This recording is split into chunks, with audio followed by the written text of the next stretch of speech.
પિતૃપક્ષની અમાસનું મહત્વ સૌથી વધારે છે, કારણ કે આ દિવસે જાણીએ કે અજાણતા પિતૃઓ માટે શ્રાદ્ધ અને ધૂપ તપ કરવામાં આવે છે.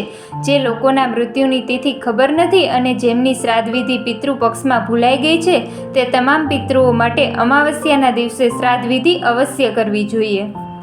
પિતૃપક્ષ દરમિયાન કરવામાં આવતા ધૂપ ધ્યાનથી પિતૃઓ પ્રસન્ન થાય છે. એવું માનવામાં આવે છે, જે લોકોના પિતૃદેવો સંતુષ્ટ નથી હોતા તે લોકોને જીવનમાં ઘણી સમસ્યાઓનો સામનો કરવો પડે છે. કોઈ પણ કાર્યમાં સફળતા સરળતાથી મળતી નથી. પિતૃઓને પ્રસન્ન કરવા માટે પિતૃપક્ષમાં શ્રાદ્ધ કરવું અવશ્ય જરૂરી છે. આજના વિડીયોમાં આપણે જાણીશું અમાસના દિવસે પિતૃઓનું ધૂપ ધ્યાન કેવી રીતે કરવું. પણ મિત્રો, એ પહેલાં જો તમે અમારી ચેનલમાં નવા હોય તો ચેનલને સબસ્ક્રાઇબ કરી બેલ આઇકન દબાવી દેજો, જેથી આવનારા બધા જ વિડીયોની અપડેટ મળતી રહે. અમાસના દિવસે વહેલી સવારે ઉઠીને સ્નાન અને પૂજા કરો. આ પછી પિતૃઓ માટે શુદ્ધ સાત્વિક ભોજન તૈયાર કરો.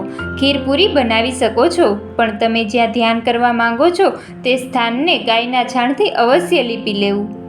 તેમજ ગંગાજળનો છંટકાવ કરો. ગાયના છાણમાંથી બનેલા છાણાને પ્રગટાવો અને જ્યારે છાણા અંગારામાંથી ધુમાડો નીકળતો બંધ થઈ જાય ત્યારે અંગારા પર ગોળ, ઘી, ખીરપૂરી અર્પણ કરો. તમારા પૂર્વજોનું ધ્યાન કરતા રહો. પછી હથેળીમાં પાણી લઈને પિતૃઓને અર્પણ કરો. તેમજ જો તમે ઈચ્છો તો બ્રાહ્મણની મદદથી ધૂપ ધ્યાન પણ કરી શકો છો. આમ કરવાથી તમે યોગ્ય રીતે ધ્યાન કરી શકશો. શ્રાદ્ધ કર્યા પછી બ્રાહ્મણને દાન આપો અને ભરપેટ જમાડો. આવી રીતે પૂર્ણ શ્રદ્ધાથી પિતૃઓ માટે ધૂપ ધ્યાન કરવાથી પિતૃઓ પ્રસન્ન થાય છે. ભારતીય સંસ્કૃતિમાં શ્રાદ્ધનું વિશેષ મહત્વ છે. શ્રાદ્ધ એટલે ભક્તિ સાથે કરવામાં આવતી પિતૃતૃપ્તિની વિધિ, જેના દ્વારા પૂર્વજો સંતુષ્ટ થાય છે. પિતૃપક્ષ ભાદરવા વદ પક્ષની એકમ તિથિથી શરૂ થાય છે, જે અમાસ તિથિ સુધી ચાલે છે. એવું માનવામાં આવે છે કે પિતૃપક્ષ દરમિયાન શ્રાદ્ધ અને તર્પણ કરવાથી પિતૃઓ પ્રસન્ન થાય છે અને પરિવારના સભ્યોને પિતૃઓ આશીર્વાદ આપે છે. તેમની કૃપાથી જીવનમાં આવતી સમસ્યાઓથી મુક્તિ મળે છે. મિત્રો, આજના વિડીયોમાં હું તમને શ્રાદ્ધ શા માટે જરૂરી છે, દેવતાઓ પહેલાં પિતૃઓનું પૂજન શા માટે જરૂરી છે, તેમજ ક્યારે ક્યારે થાય છે પિતૃ શ્રાદ્ધ, આ તમામ પ્રકારની માહિતી હું તમને આજના વિડીયોમાં જણાવવાની છું. તો મિત્રો, વિડીયો સ્કીપ કર્યા વિના જોજો અને જો તમે અમારી ચેનલમાં નવા હોય તો ચેનલને સબસ્ક્રાઇબ કરી બેલ આઇકન દબાવી દેજો, જેથી આવનારા બધા જ વિડીયોની અપડેટ મળતી રહે. તે આપણા પૂર્વજો છે, જે આપણને જીવનમાં પ્રતિકૂળ પરિસ્થિતિઓને દૂર કરવામાં મદદ કરે છે.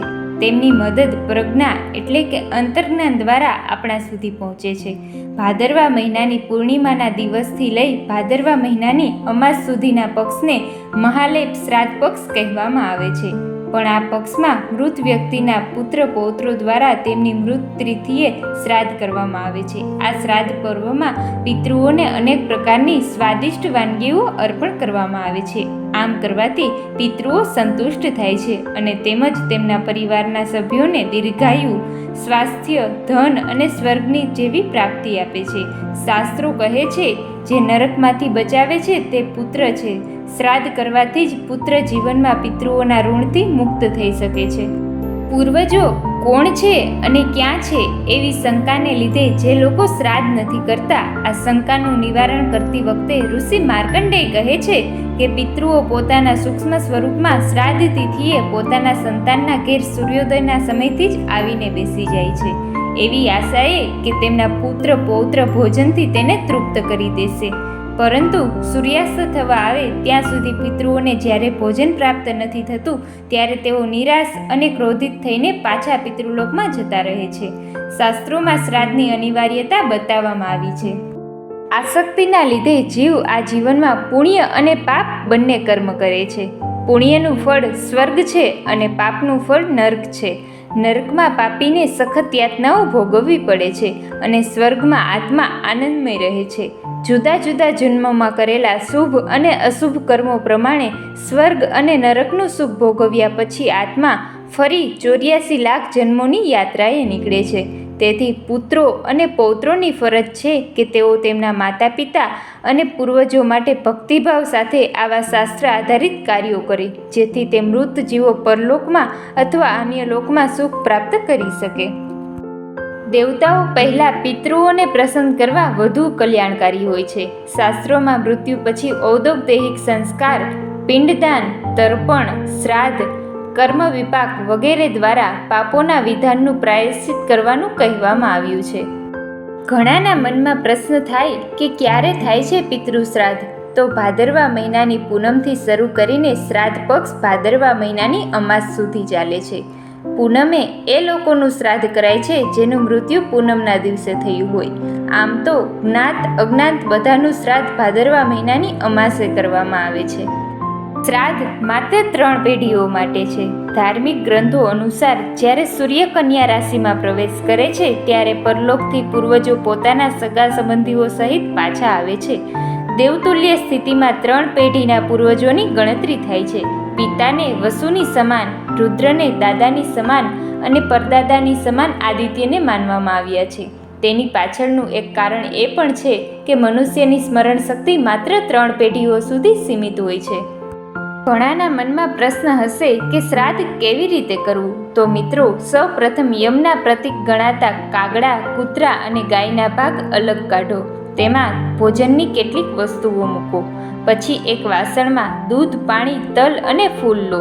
કુશ અને કાળા તલ સાથે 3 વખત તર્પણ ચડાવો.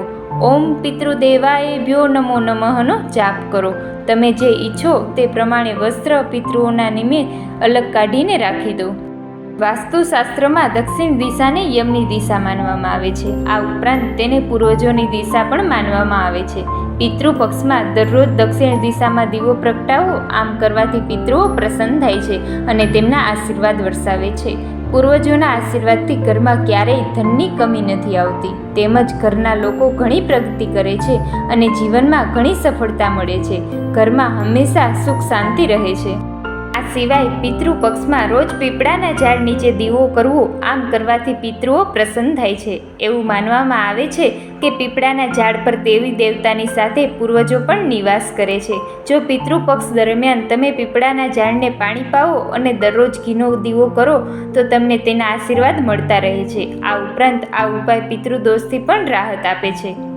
મિત્રો, આમ જ શ્રદ્ધાથી પિતૃઓને શ્રાદ્ધ કરવામાં આવે તો પિતૃઓ પ્રસન્ન થઈ સતત આશીર્વાદ વરસાવતા રહે છે.